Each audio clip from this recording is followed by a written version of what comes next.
Good morning, my name is the Old Mechanic. Welcome back in my shed. What are we gonna do today? Well, today I'm gonna give you my final verdict about the CHIGEE, the IAO-5. Last week I took my bike for a ride, so I could test the system. I was pleasantly surprised the way it worked. The blind spot detection works good, but it works good on a highway when cars are overtaking you.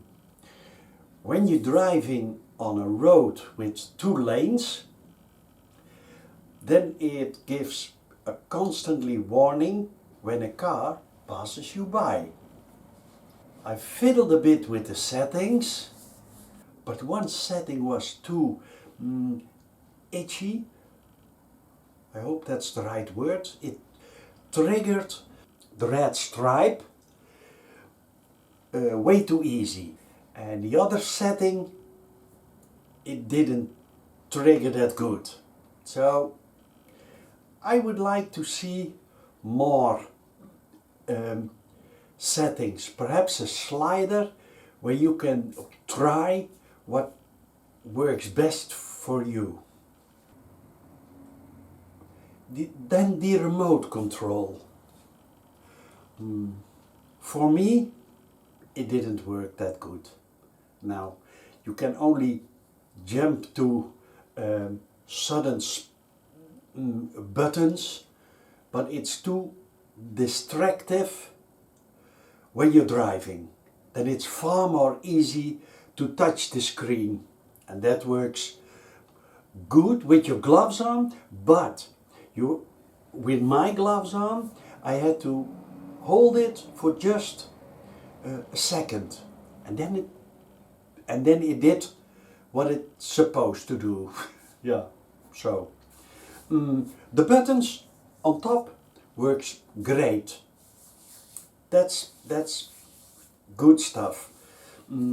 I was reading in the comments, and that's also a good point, that it stays steady on your bike. It's not a system that you can take off. And some people said, where I live, I have to park my bike outside of my house. It wouldn't stand the night, and then it would be stolen. People take it off. That's also a good. I always park my bike inside here, and when we out on a terrace, it's always somewhere within our view. So it's not for me, for us, it's not a problem. But that was also a point to think about. What I got pleasantly surprised was the way it was, the finish of the stuff. It's all aluminium. The display is good. It's a snappy processor. What's in there? That's also good. And all the mounts are really good. No plastic, they didn't cut corners, so that was alright. Also the wiring. The wiring was thought about, nicely waterproof. Alright. It was actually very easy to mount it on your bike and do the wiring yourself. It's easy, a positive and a negative on the battery, and then look for some, it was the yellow wire, look for some light that comes automatically on when you put it on ignition, which is the parking light. I'm not aware that there are people that place their bike somewhere in the night and put it on the parking light.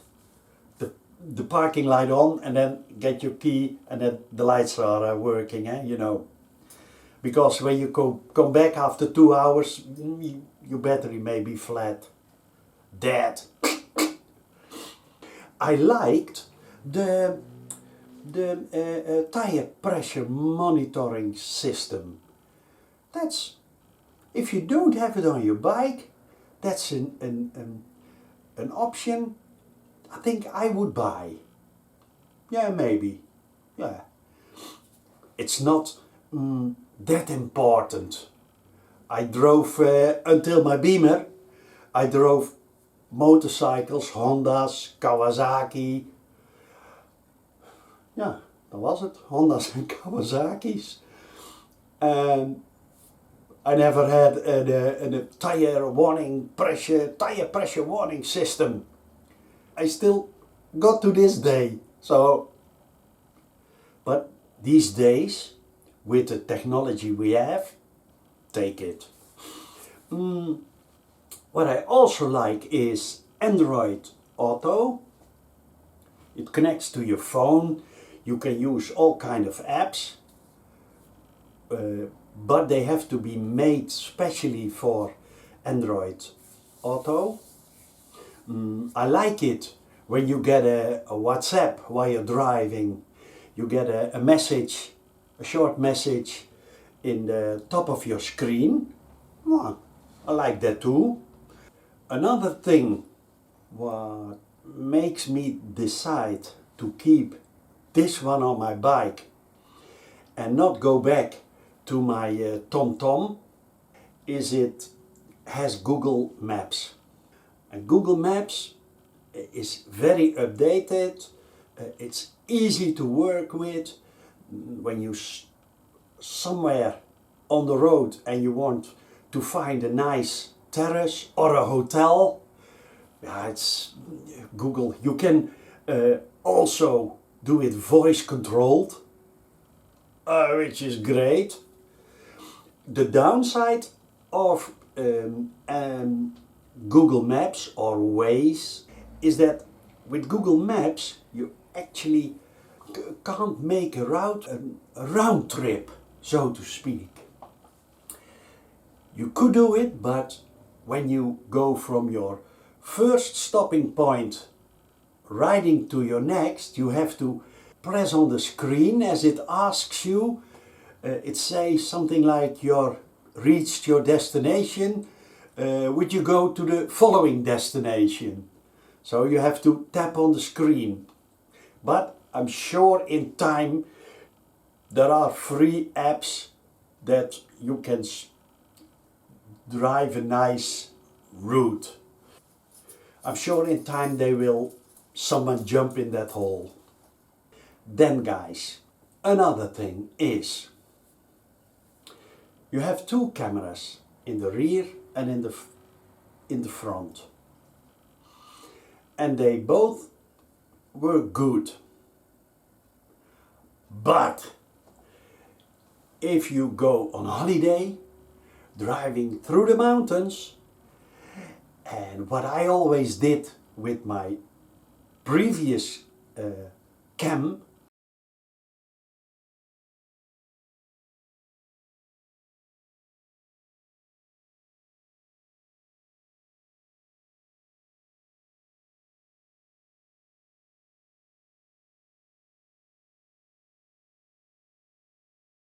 which I had, the Mobius, an old, by now I think, yeah, 5 or 6 years old, it was high definition.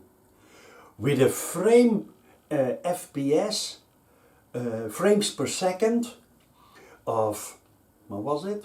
120, the most. And the picture was crystal clear. The videos were absolute perfect.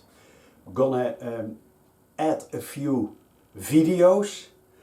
The screen wobbles. So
For the rear camera,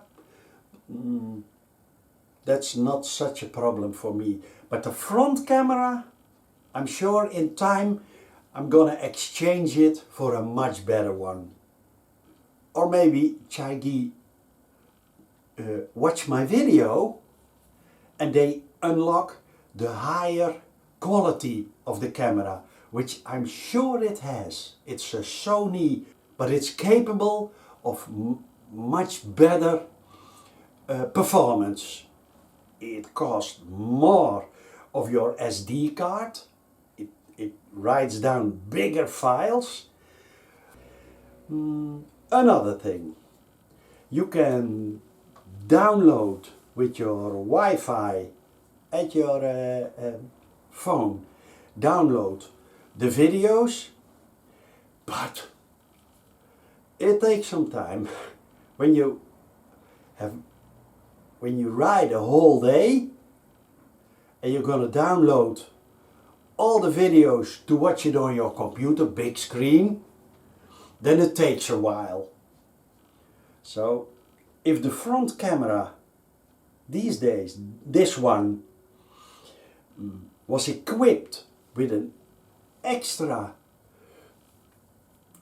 SD card, with a camera with much higher quality, then it was top notch. Now guys, rounding it up, my verdict. Would I buy this system with the knowledge I have now? That's a tough one. Because the quality, the build quality is absolute great. Yeah, it's not cheap plastic, all the mounts are absolute good aluminium, but my problem would be, yeah, that front camera. If that was high definition, 4K, then it was top of the bill. When you're in for a system that you can find your way in the streets, communicate, it does exactly what CHIGEE say it would do. Then I got another question from viewers. They say, hey old mechanic, why did you place that thing on the side? You have to place it above your speedometer. Well guys, I can't. I simply can't. Here, come on over, I'm gonna show you. Now guys, a lot of people ask me, old mechanic, why didn't you place your CHIGEE over there, above your meters? But, guys, watch. There is no room for it. Otherwise, it's too much under an angle. And over here, this is, let's say like this. Watch. So something, see? It's halfway, my speedometer and my RPM measuring thing. So that's the reason why I mounted it over here. And I must say, my tom-tom I had also over here. And it's nicely high. And it's actually, for me, a good place. Over here, could mount it too, but then you have to look down, which, no, not for me. So that's the reason why I placed it over there.